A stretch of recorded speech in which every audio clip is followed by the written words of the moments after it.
Welcome back to my YouTube channel again. This is Ralph731. Sa mga hindi pa po pala nakasubscribe, pakiclick naman po ang subscribe button at ang notification bell and leave comment below. Baka may katanungan kayo o suggestion kayo, sasagutin ko po lahat dyan. At sa mga hindi pa po pala na naka-like and follow sa page ko, paki-like and follow po ang RR731 Moto Online Shop. Pag kailangan nyo po ng KLX parts, available po dito sa atin. Presyong pangmasa po tayo. At pakilike na rin po isa kong page, ang Ralph731.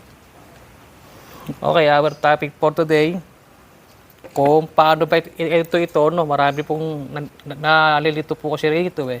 At saka, mas ina-advise ko na magpalitan ng 28mm carb kesa i-rebuild po itong stock carb.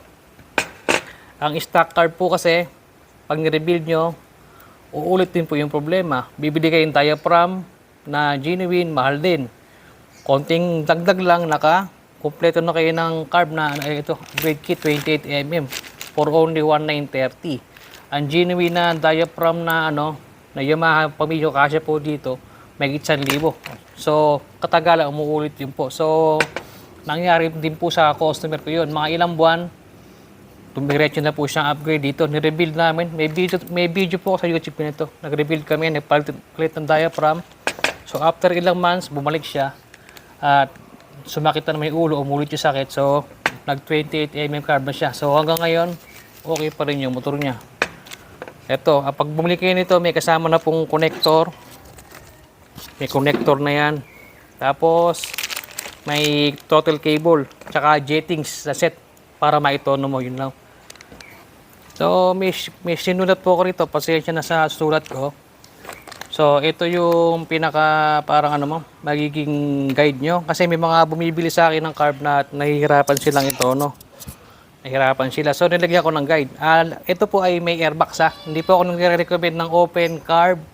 Walang filter. Lahat po ito may airbox, kompleto, may air filter. So, ito sa 28mm carb. Yan. So, dito may nakakalimutan ko sa mga vlog ko. Ito. Dapat po ito, may takip ito. Kasi sa 2-stroke lang po ito ginagamit, daanan na lang isang tuti. Pwede mo ipihitin ito ng vice grip or takpan ng hose. Ganyan, tapos putuli mo, lagay mo ng bolt, pwede po yun. So ito nga pala 28mm carb. So paano magtono ng carb? Ito. Tsaka dito maraming nalilito po rito, alin na ba yung pilot jet?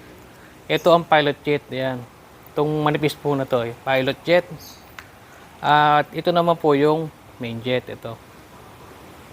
Maraming nalilito. So, ito. Yan. Yung maliit po ang main jet, ha. Yung mataas, matangkad, pilot jet. Teka. So, ito yung magiging range nyo sa jettings. Dito sa 28mm carb, yan. Bahala na kayo sa inyo makakapa yung kung saan totono sa motor nyo. May airbox po yan, ha. Ito, simula kayo dyan. Ito sa 1/4 throttle lang naman po ito na So, subukan nyo muna sa 38.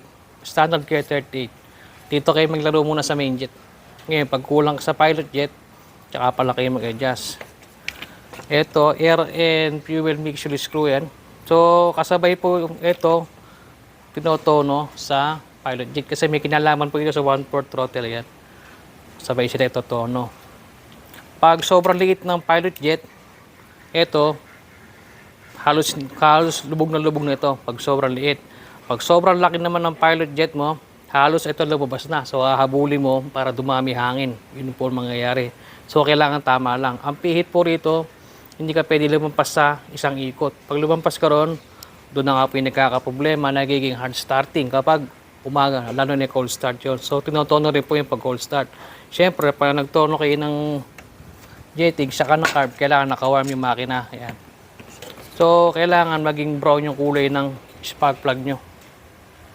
Kailangan i-road test nyo, wide open throttle. Ayan. So, hindi na ako nakapag-backclass ng spark plug dito sa ating sa KLX natin. So, dito lang kayo lalaro. Pero ito lang mga laro nyo yan. Airbox yan. Bihira na po yung maabot dito. Simulan nyo dyan. Ngayon, pag maputi yung spark plug, sa 100, dagdag. Dahan-dahan lang pong dagdag. Pero yung mga 120, sobra na po yun. Sakto lang po ito sa airbox. Tapos, ko-condemn nyo po yung AIS. Condemn AIS. Ayan, condemn AIS po. Iko-condemn din po. Teka, kakalasin ko to. Ito po yung sample natin, unit ito.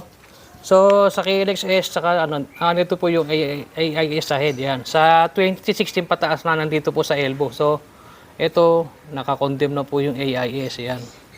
So, may video na rin po ako kung paano kinondemn mo yung AIS. Pakiharap na lang po. Ayun. Tinanggal na po. Para, kasi marami sagabal na hose dito. Pag tinanggal mo yan, totono ka malinis din. Walang ano sa taas. Ayan, malinis. Kasi pag hindi nyo kinondemn mo yung AIS, mahihirapan kayo magtono ng carb. Lalo na po sa 1/4 throttle. Ayan, tanggal na po yung AIS eh. Naiwan na lang po yung bracket niya. Yun. Ito po, ang gamit ko naman dito, original kihin na 28mm. So, hanggang dito na lang po ating video at maraming salamat po. Ito, kung may katanungan kayo, comment lang po kayo, sasagutin ko yan. So, ito na yung pinaka-guide nyo. Pero depende pa rin po sa hinihingi ng makina. Kaya sinasabi ko sa lahat na trial and error po ang pagtotono. Hindi po lahat pwede maging parehas. Hindi ko kung nyari nakita mo ganito settings ko, gagayahin mo. Hindi po ganoon yun. Kasi may mga pagkakaiba tayo. Magkaiba tayo ng pipe, isang factor po yan. Magkaiba tayo ng cam, ng brand ng carb, doon po. So, kaya nga po trial and error yan. Yan ang magiging guide nyo.